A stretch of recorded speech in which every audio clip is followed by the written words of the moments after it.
শ্রেণী ছাত্রছাত্রীরা সামনেই তোমাদের মাধ্যমিক টেস্ট পরীক্ষা রয়েছে নভেম্বর মাসে। তার আগে আমি একটি তোমাদের জন্য অঙ্ক সাবজেক্টের নমুনা প্রশ্নপত্র তৈরি করেছি, যে প্রশ্নপত্র থেকে তোমরা অনেক অঙ্ক কমন পেতে পারো। দেখতেই পাচ্ছ, মাধ্যমিক test examination 2025 mathematics, full marks 90, time 3 ঘন্টা 15 মিনিট।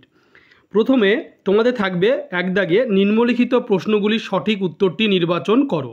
1 মার্কের 6টি প্রশ্ন। এক দাগে রয়েছে আসল ও 5 বছরের সরল সুদের অনুপাত 10:3 হলে বার্ষিক শতকরা সরল সুদের হার। 4টি অপশন রয়েছে, এ 5%, বি 30%, সি 66% আর ডি হচ্ছে 12%। উত্তর হবে সি 6%। এরপরে 2 দাগে রয়েছে কোন শর্তে ax² + bx + c = 0 দ্বিঘাত সমীকরণের দুটি বীজ পরস্পর বিপরীত চিহ্নযুক্ত হবে।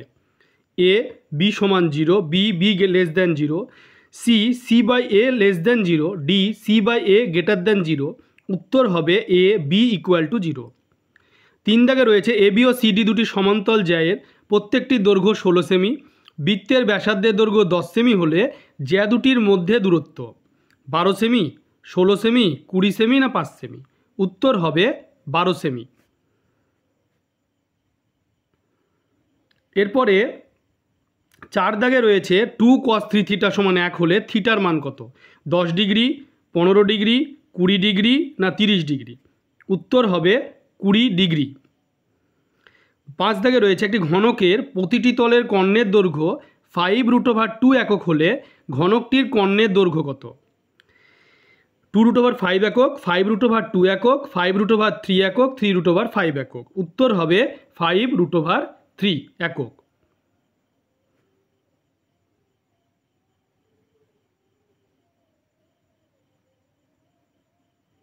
এরপরে 6 দাগে রয়েছে 2, 4, 3, 5, 4, 4, 5, 4, 6 তথ্যের সংখ্যাগুলো মান 5, 2, 4 না 6। উত্তর হবে 4। এই 6টি এমসিকিউ হয়ে গেল। এরপরে 2 দাগে রয়েছে শূন্যস্থান পূরণ করো যে কোনো 5টি, 1 মার্কে। 5 এক দাগে রয়েছে বার্ষিক 9% সুদের হারে কিছু টাকার 1 বছরের চক্রবৃদ্ধি সুদ ও সরল সুদের অন্তর। শূন্যস্থান পূরণ। 2 এক্স ভ্যারিয়েশন ওয়াই এবং এক্স ভ্যারিয়েশন জেড হলে ওয়াই প্লাস জেড ভ্যারিয়েশন কী হবে?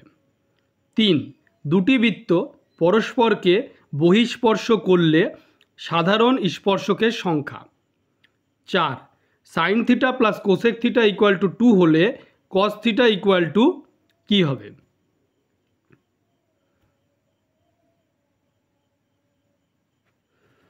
এরপরে রয়েছে 5 দাগে একটা নিরেট অর্ধগোলকের ব্যাসার্ধ 2r একক হলে সমগ্র তলের ক্ষেত্রফল। তারপরে একটা শূন্যস্থান পূরণ বর্গ একক রয়েছে, এটা সামেশনের চিহ্ন রয়েছে 6-এ, গড়ের অঙ্ক।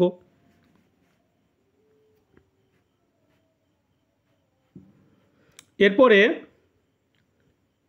3 দাগে রয়েছে সত্য বা মিথ্যা লেখো যেখানে যে কোনো 5টি 1 মার্কে।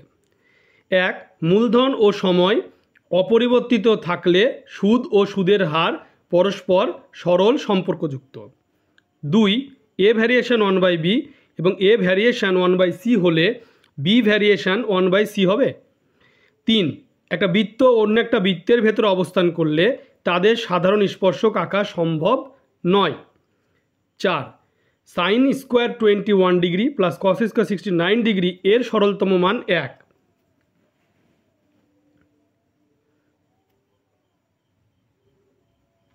এরপরে 5 একটা লম্ববৃত্তাকার চৌঙ্গ শঙ্কুর উচ্চতা এবং আয়তন সমান হলে ব্যাসার্ধদ্বয়ের অনুপাত হবে 2:√3। 6 ক্ষুদ্রতর সূচক অজাইব ও বৃহত্তর সূচক অজাইবের মধ্যবিন্দু থেকে মধ্যমা নির্ণয় করা হয়। এরপরে রয়েছে 4 দাগে নিম্নলিখিত প্রশ্নগুলির উত্তর দাও যে কোনো 10টি, 2 মার্কে, 10 দুগুণে 20। 1 বার্ষিক সরল সুদের হার 10% হলে কত বছরের সুদ আসলের 4/3 অংশ হবে। 2 500 টাকার বার্ষিক 10% চক্রবৃদ্ধি সুদের হারে কত বছরের সুদ 105 টাকা হয় নির্ণয় করো। 3 x² - 2kx + 7k - 12 = 0 সমীকরণের বীজদ্বয় সমান হলে k এর মান নির্ণয় করো।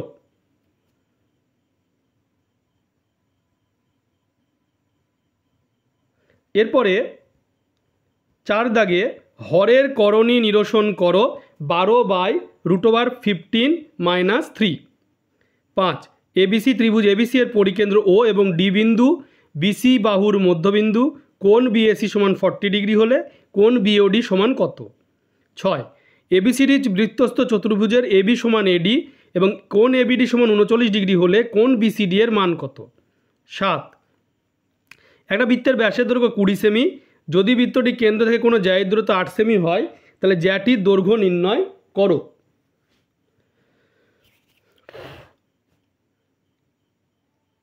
এরপরে 8 দাগে রয়েছে একটা স্তম্ভের ছায়ার দৈর্ঘ্য উচ্চতার অনুপাত √3:1 হলে সূর্যের উন্নতি কোণ নির্ণয় করো।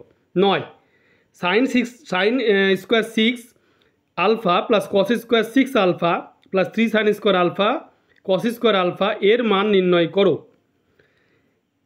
এরপর রয়েছে 10 দাগে দুটি লম্ব বৃত্তাকার চোঙের উচ্চতার অনুপাত 1:2 এবং ভূমির পরিধির অনুপাত 3:5 হলে তাদের আয়তনের অনুপাত কত? 11 যদি কোনো গোলকের সমগ্র তলের ক্ষেত্রফল 2464 বর্গমিটার হয় তবে ওই গোলকের আয়তন কত হবে হিসাব করো। এরপরে রয়েছে 12 দাগে অঙ্কটি দেখতেই পাচ্ছ, সামিশন দিয়ে গড়ের একটা অঙ্ক।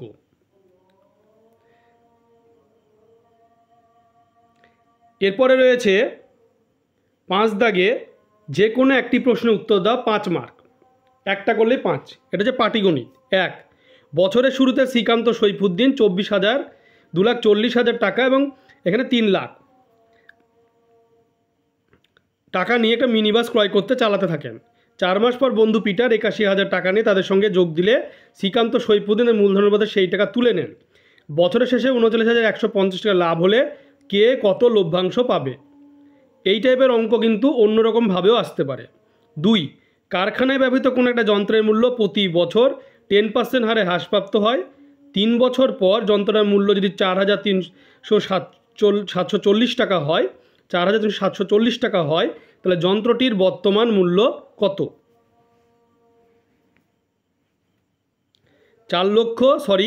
3 বছর পর যন্ত্রটির মূল্য যদি 4,03,740 টাকা হয় তাহলে যন্ত্রটির বর্তমান মূল্য কত?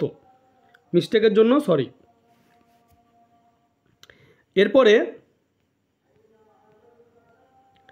6 দাগে রয়েছে যে কোনো একটা প্রশ্ন উত্তর দাও 3 মার্কের, এখানে একটা লিখতে হয়, মানে একটা তোমাদের করতে হবে অঙ্ক। 1 সমাধান করো x - 3/x + 3 plus x + 3/x - 3 = 2 পূর্ণ 1/2। 2 অঙ্কের একটা সংখ্যা দশকের ঘরের অঙ্ক এককের ঘরের অঙ্ক অপেক্ষা 3 কম। সংখ্যাটি থেকে তার অঙ্কগুলির গুণফল বিয়োগ করলে বিয়োগফল 15 হয়। সংখ্যাটি নির্ণয় করো।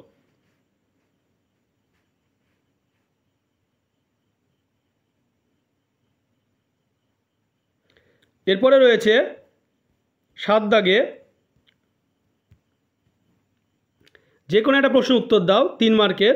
1 x = √3 + 1/√3 - 1 আর y = √3 - 1/√3 + 1 হলে x² - xy + y² এর মান নির্ণয় করো।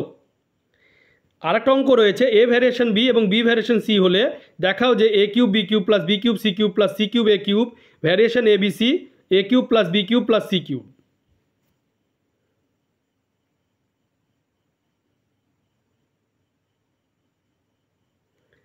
এরপরে রয়েছে 8 দাগে যে কোনো একটা প্রশ্নের উত্তর দাও 3 মার্কের। 1 a:b = c:d হলে প্রমাণ করো যে a² + c² বা b² + d² = ab + cd এর whole square. 2 3x + 4y/3u + 4b = 3x - 4y/3u - 4b হয়, তবে দেখাও যে x/y = u/v।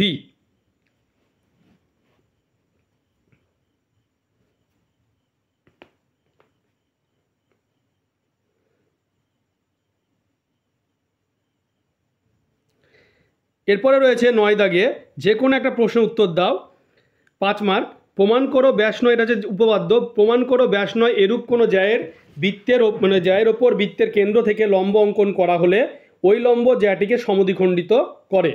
2, প্রমাণ করো যে কোনো সমকোণী ত্রিভুজের সমকৌণিক বিন্দু থেকে অতিভুজের ওপর লম্ব অঙ্কন করলে ওই লম্বের উভয় পার্শ্বস্থিত ত্রিভুজদ্বয় সদৃশ এবং ওই ত্রিভুজের প্রত্যেক মূল ত্রিভুজের সঙ্গে সদৃশ।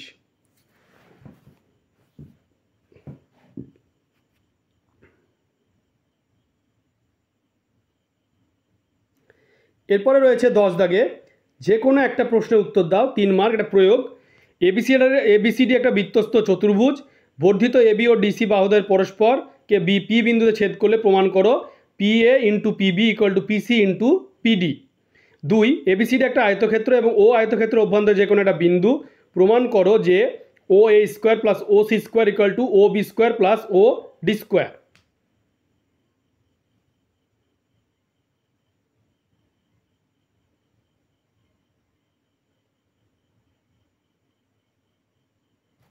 এরপরে রয়েছে 11 দাগে যে কোনো একটা প্রশ্নের উত্তর দাও।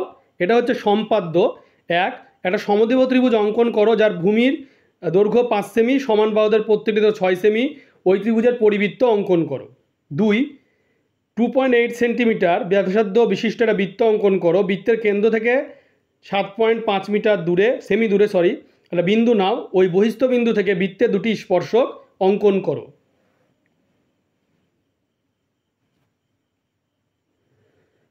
এরপরে রয়েছে 12 দাগে যে কোনো দুটি প্রশ্নের উত্তর দাও। সেটা হচ্ছে 3 দুগুণে 6। 1, মান নির্ণয় করো রয়েছে sec square 60 degree minus cot square 30 degree minus 2 tan 30 degree cosec 60 degree by 1 plus tan square 30 degree. আর 2 মান নির্ণয় করো tan pi by 16, tan 3 pi by 16, tan 5 pi by 16, tan 7 pi by 16। আর 3 একটা দেখাও যে প্রমাণ দেওয়া হয়েছে যদি সাইন থিটা বাই এক্স বা কস থিটা বাই ওয়াই হয়, তাহলে দেখাও যে sine theta minus cos theta equal to x minus y by root over x square plus y square. এই 3টে অঙ্ক দেওয়া হয়েছে। 3 দুগুণে 6, 3 মার্ক করে রয়েছে, যে কোনো দুটো অঙ্ক করতে হবে।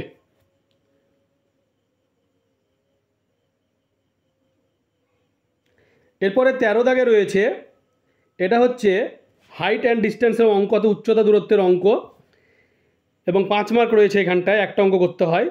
1, দুটি স্তম্ভের উচ্চতা যথাক্রমে 180 মিটার ও 60 মিটার।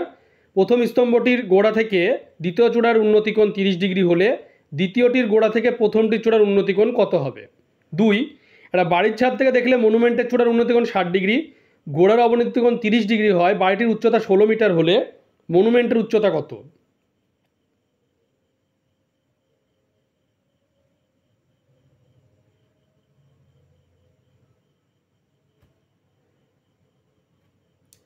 এরপর রয়েছে 14 দাগে যে কোনো দুটি প্রশ্ন উত্তর দাও। 4 দুগুণে 8। এটা হচ্ছে পরিমিতি। 3টে অঙ্ক রয়েছে যে 12/2 সেমি দৈর্ঘ্যে ব্যাসার্ধ বিশিষ্ট এবং 21 মিটার লম্বা একটা লম্ব বৃত্তাকার কাঠের গুঁড়ি থেকে সবচেয়ে কম কাঠ নষ্ট করে বর্গাকার প্রস্থচ্ছেদ বিশিষ্ট আয়তঘনকার কাঠের লগ তৈরি করলে তাতে কত পরিমাণ কাঠ নষ্ট হবে এবং কত পরিমাণ কাঠ থাকবে? 2, একটা জলের ট্যাঙ্কের দৈর্ঘ্য প্রস্থ উচ্চতা যথাক্রমে 21 ডেসিমিটার, 11 ডেসিমিটার, 6 ডেসিমিটার। ট্যাঙ্কটি যখন অর্ধপূর্ণ তখন 50টি নিরেট লোহার গোলক যাদের প্রত্যেকের ব্যাস 21 সেমি হলে ওই জলে ডোবানো হলো 21 সেমি ওই জলে ডোবানো হলো, জলতল কতটুকু ওপরে উঠবে? 3, 4.2 সেমি দৈর্ঘ্যের ব্যাসার্ধের একটা সোনার নিরেট গোলক পিটিয়ে 2.8 সেমি দৈর্ঘ্যের ব্যাসের একটা নিরেট লম্ব বৃত্তাকার দণ্ড তৈরি করা হলো। দণ্ডটির দৈর্ঘ্য কত হবে তা নির্ণয় করো।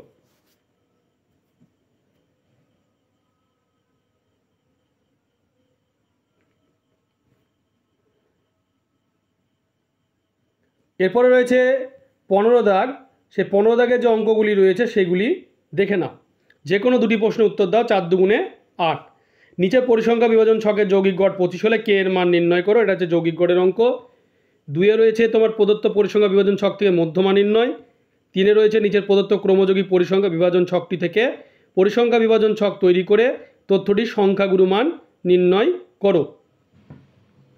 তোমরা ভিডিওটি বেশি করে শেয়ার করবে, চ্যানেলটিকে অবশ্যই সাবস্ক্রাইব করবে, সাবস্ক্রাইবের পাশে থাকা বেল আইকনটি তোমরা প্রেস করবে যাতে পরবর্তী ভিডিওর নোটিফিকেশান তোমাদের কাছে পৌঁছে যায়।